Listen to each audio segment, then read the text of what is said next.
देशवासियों, प्रदेशवासियों और क्षेत्रवासियों, आप लोगों ने पिछले 3 महीनों में जो इस लॉकडाउन के मामले में संघर्ष किया, सहनशीलता दिखाई और राज्य सरकार और केंद्र सरकार के आदेश की पालना कर करके अपने आप को और पूरे देश को सर्वाइव किया और आप लोगों ने सहयोग किया, इसके लिए मैं आप सबका बहुत बहुत आभार प्रकट करता हूँ, धन्यवाद करता हूँ। और इस लॉकडाउन के दरमियान कई प्रकार की समस्याएं आप लोगों के सामने थी और इस समस्या के समाधान के लिए कई तरह के भामाशाहों, दानदाताओं, पुलिस के अधिकारियों, कर्मचारियों और डॉक्टरों ने, नर्सिंग स्टाफ ने, समाज सेवियों ने, सब ने सहयोग किया। उनके लिए भी मैं उनका आभार प्रकट करता हूँ, धन्यवाद करता हूँ। मैं तो आप लोगों से निवेदन करता हूँ कि ये कोरोना का संकट बार बार बढ़ रहा है और दिनों दिन पॉजिटिव ज़्यादा से ज़्यादा देश के अंदर आ रहे हैं और आज देश के अंदर चौथे नंबर पे अपन आगे हैं और आने वाले समय में भी कोई सिक्योरिटी नहीं है कि अपन इसे निजात पा लेंगे। तो जिस प्रकार से आपने 3 महीने के अंदर जो संघर्ष किया और सहनशीलता दिखाई और आपने दुख झेल करके भी इसको नरेगा इससे मतलब कोरोना से निपटने के लिए आपने सहयोग किया, तो आगे भी आप लोग इस प्रकार सहयोग करते रहेंगे और डिस्टेंस मेंटेन कर रहेंगे, मास्क लगाएंगे और सैनिटाइजर हाथ धो कर करके जो जो निर्देश मिलते हैं उस निर्देश की पालना कर करके अपने आप को और परिवार को, समाज को, देश को और प्रदेश को और सबको, क्षेत्र को सहयोग करेंगे। मैं आप लोगों से निवेदन कर रहा हूँ। इस समय में क्या है कि सबसे बड़ी परेशानी मैं जो देख रहा हूँ 3 महीने के बाद, अनलॉक होने के बाद में, कि एक तो चोरियाँ बहुत हो रही, लूट हो रही, डकैती हो रही, तो अपने आप को इसका भी ध्यान रखना है कि अभी कृषि का टाइम है, तो आप लोगों के सामने सबसे बड़ा संकट है कृषि के लिए जाना बाहर। तो एक तो घर के अंदर आप लोगों को किसी न किसी आदमी को रखना है जिससे चोरियाँ नहीं हो। दूसरा, जब भी आप बाहर घर से बाहर निकलें तो ये सोने चांदी के जेवर पहन कर नहीं निकलें, जिससे कि कम से कम आप लोगों के साथ में कोई अन्याय नहीं हो, लूट नहीं हो, डकैती नहीं हो, कोई आपके साथ किसी प्रकार की मतलब परेशानी नहीं हो। तो ये भी आप लोगों को ध्यान रखें। इसके अलावा आप लोगों को ये भी ध्यान रखना है कि अभी इस समय में कि आपके सामने रोज़गार का संकट है, तो रोज़गार के संकट के लिए भी जो रोज़गार बाहर प्रवासी आई है उनके लिए नरेगा के अंदर काम चल रहा है। परंतु अगर बाहर जा रहे हो तो आप लोग वापस जाओ तो कोई बात नहीं, उनके सामने भी जो कंपनी वाले हैं, चाहे उद्योगपति है, चाहे आपके मतलब व्यापारी है, चाहे मतलब आपके सामने टेक्निकल हैंड है, जो फैक्ट्रियाँ हैं, तो उनके सामने भी संकट पैसों का है। तो थोड़े समय के लिए आप लोगों को दुख देख कर भी थोड़ा बहुत वो कम भी पेशी करे तो भी उनकी रिक्वेस्ट कर करके आप लोग वहाँ एडजस्ट हो गए। और तीसरा सबसे बड़ा इम्पोर्टेंट, मैं आप लोगों से निवेदन करूँ बड़े उद्योगपतियों से और छोटे उद्योगपतियों से, व्यापारियों से और ये जो फैक्ट्री हैं उनसे, कि आप लोगों के सामने भी संकट मैं मानता हूँ कि आप लोगों के सामने नोटबंदी के बाद में संकट आया, उसके बाद में लॉकडाउन के बाद में संकट आया और ये प्रवासी थे वो जाने के बाद में संकट आया, आज भी आपके सामने बहुत बड़े संकट है। परंतु आप लोग अगर इनकी छटनी कर दोगे तो इनके सामने सबसे बड़ा संकट ये होगा रोजी रोटी का। तो आपसे निवेदन है कि थोड़े बहुत भी कम पैसे कर दो, कोई बात नहीं, परंतु उनको आप बाहर नहीं निकालें, उनकी छटनी करें जिससे उनका परिवार भी चल जाए, आप लोग भी सर्वाइव कर सको। और हम चाहते हैं कि आप लोगों को सर्वाइव हो और आप लोग बड़े बनो, परंतु इस समय आप लोगों को छटनी करनी है, ये आप लोगों में हाथ जोड़ कर निवेदन कर रहा हूँ। इसके अलावा सबसे बड़ा संकट काश्तकारों के सामने है।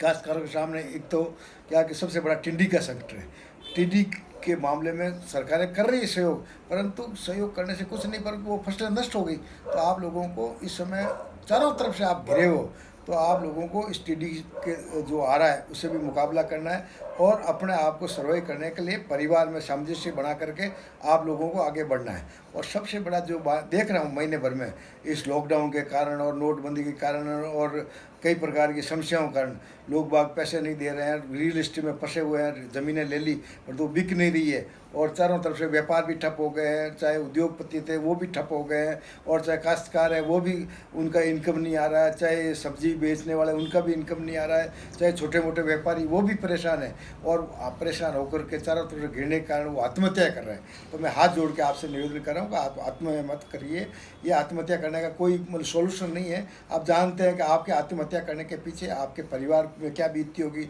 आपके रिश्तेदारों में क्या बीतती होगी और आपके पीछे जो जिम्मेदारियाँ हैं वो कौन निभाएगा और माँ बाप की क्या दशा होगी। तो इसलिए मेरा हाथ जोड़ के निवेदन है कि आप आत्महत्या मत कीजिए, ये थोड़े समय का संकट है और इस संकट से प्रकृति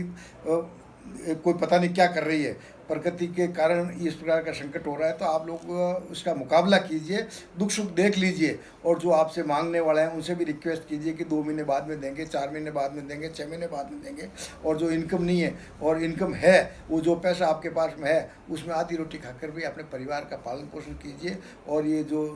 नरेगा के अंदर जो लग रहे हैं उसमें जाइए, दूसरे छोटे मोटे काम काज है उनके में जाइए, परंतु आप आत्महत्या मत कीजिए। आत्महत्या करने से आपके परिवार को बहुत बुरी बीतती है।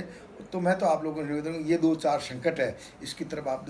सोचिए और मंथन कर करके किस प्रकार से अपन को जिंदा रहना है, और जिंदा रह करके किस प्रकार देश को सर्वाइव करना। और देश के अंदर आप जिंदे रहोगे तभी तो आप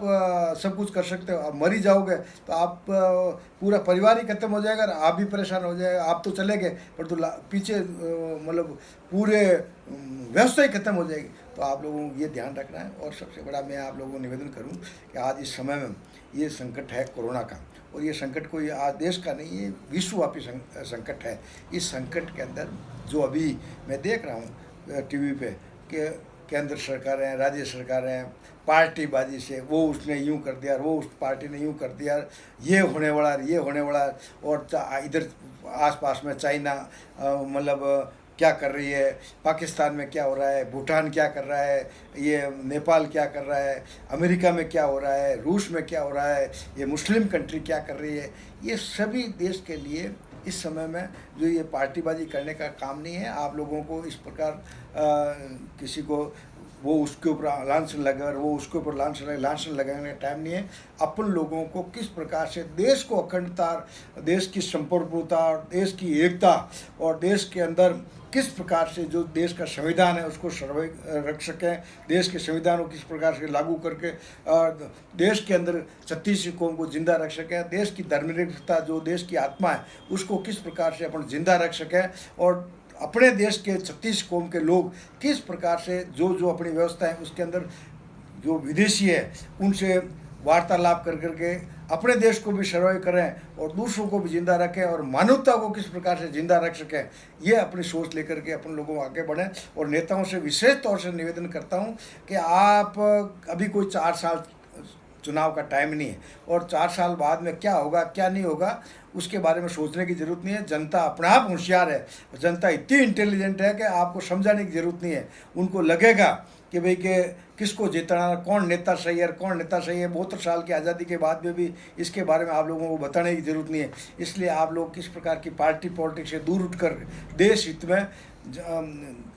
संविधान के हित में देश को किस प्रकार सर्वे करें, देश को किस प्रकार जो गरीबों का जीवन स्तर ऊपर उठाएं, देश के अंदर जो उद्योग लगे हुए थे उनको किस प्रकार सर्वे करें, देश के अंदर जो